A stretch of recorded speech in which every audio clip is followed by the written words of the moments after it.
ఆచి చికెన్ మసాలా. తెలంగాణలో Congress MIM దోస్తానా continue అవుతోంది. ఇటీవల జూబ్లీహిల్స్ ఎన్నికలో కాంగ్రెస్ పార్టీకి మజ్లిస్ పార్టీ బహిరంగంగా మద్దతు ప్రకటించింది.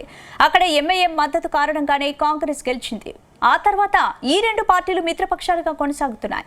ఈ నేపథ్యంలో ఎంఐఎం విషయంలో జాగ్రత్తగా ఉండాలని రాహుల్ గాంధీ పార్టీ నేతలను అలర్ట్ చేశారా? మిత్రపక్షాన్ని శత్రుపక్షంలా రాహుల్ ఎందుకు భావిస్తున్నారు? దీని వెనుక ఉన్న అసలు కహాని ఏంటి?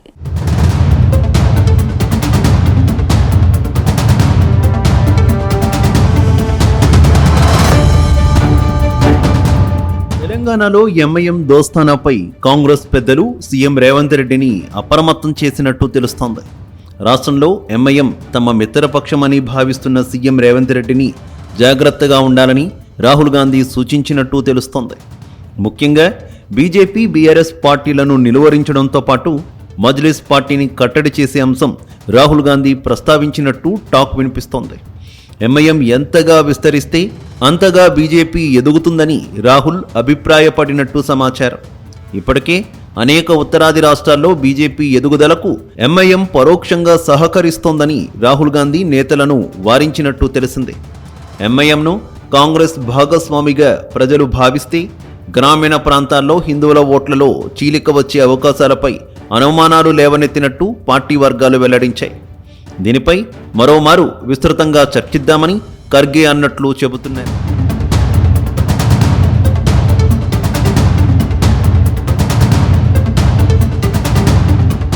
ఇటీవల మున్సిపల్ ఎన్నికల్లో కాంగ్రెస్ పార్టీ మెజారిటీ సీట్లను దక్కించుకుంది. అయినప్పటికీ గ్రామీణ ప్రాంతాల్లో బీఆర్ఎస్, పట్టణ ప్రాంతాల్లో బీజేపీ బలంగా ఉన్నాయి. మున్సిపల్ ఎన్నికల్లో బీఆర్ఎస్ 29% ఓట్లు సాధిస్తే బీజేపీ 16% ఓట్లను దక్కించుకుంది. అంతకుముందు సర్పంచ్ ఎన్నికల్లోనూ బీఆర్ఎస్ పార్టీకి 30% సీట్లు వచ్చాయి. బలం మరింత పెంచుకునేందుకు రెండు పార్టీలు గట్టిగా ప్రయత్నాలు చేస్తున్నాయి. ఈ నేపథ్యంలో రాష్ట్ర కాంగ్రెస్ నేతలను జాతీయ నాయకత్వం అలర్ట్ చేసినట్టు తెలుస్తోంది. క్షేత్రస్థాయిలో పార్టీని మరింత బలోపేతం చేసుకుంటేనే ఆ పార్టీలను నిలువరించాలని ఆదేశించినట్టు సమాచారం. దీనికి తోడు కొన్ని సామాజిక వర్గాల్లో ఈ రెండు పార్టీలు పట్టు సాధిస్తున్నాయి.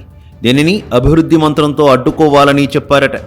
అటు యువత, మహిళలను మరింతగా పార్టీకి చేరువ చేయాలని కాంగ్రెస్ హైకమాండ్ చెప్పినట్టు తెలుస్తోంది.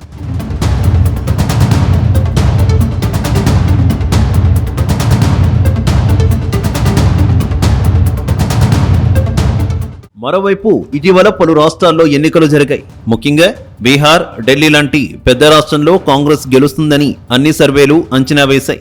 కానీ కాంగ్రెస్ గెలుపు అవకాశాలను ఎంఐఎం పార్టీ దెబ్బతీసినట్టు తెలిసింది. ఎంఐఎం పార్టీ పోటీకి దిగిపోయి బీజేపీ గెలుపు అవకాశాలను సులువు చేసిందని అంటున్నారు. అంతకుముందు ఇతర రాష్ట్రాల్లో జరిగిన ఎన్నికల్లోనూ కాంగ్రెస్ పార్టీ గెలుపు అవకాశాలను ఎంఐఎం పార్టీని దెబ్బకొట్టిందని కాంగ్రెస్ హైకమాండ్ పెద్దలు భావిస్తున్నారు. అందుకే ఎంఐఎం పార్టీ విషయంలో జాగ్రత్తగా ఉండాలని ఆదేశించినట్టు తెలుస్తోంది. తెలంగాణలో కాంగ్రెస్ పార్టీ బలంగా ఉంది. అయినప్పటికీ ఏమాత్రం ఏమరుపాటు తగదని ప్రధాన పక్షాలైన బీజేపీ, బీఆర్ఎస్ సైతం బలంగా ఉన్న నేపథ్యంలో మరింత అప్రమత్తతతో వ్యవహరించాలని రాష్ట్ర కాంగ్రెస్ నేతలకు హైకమాండ్ ఆదేశించిందట. సామాజిక న్యాయం అంశంతో కాంగ్రెస్ పార్టీ ముందుకు వెళుతున్నప్పటికీ జాతీయవాదం, ప్రాంతీయవాదం నినాదాలతో ప్రతిపక్షాలు జనంలోకి వెళ్లే అవకాశాలు ఎక్కువగా ఉన్నాయని హెచ్చరించినట్టు తెలుస్తోంది.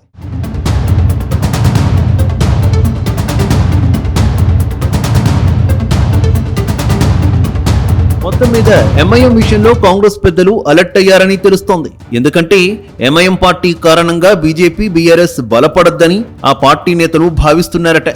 తెలంగాణలో కూడా ఎంఐఎం కారణంగా రెండు పార్టీలు బలపడితే తమ అడ్రస్ గల్లంతవుతుందని హైకమాండ్ పెద్దలు భావిస్తున్నారట.